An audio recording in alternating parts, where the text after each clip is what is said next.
جگہ ہندوؤں کا جلسہ تھا، ہندو پنڈت تقریر کر رہا تھا، اس نے نبی پاک صلی اللہ علیہ وسلم کی شان میں معاذ اللہ کو بے ادبی کر دی۔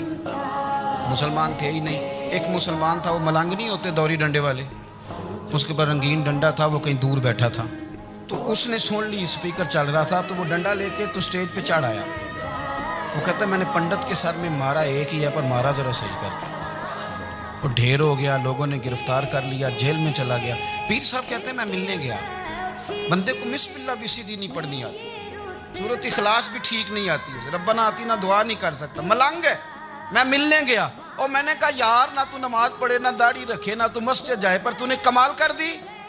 تو کہتے ہیں پیر صاحب چھم چھم رویا اور پنجابی میں کہنے لگا پیر صاحب میں گناہ گار ہاں، پر اپنے نبی دا غدار تے نہیں نا۔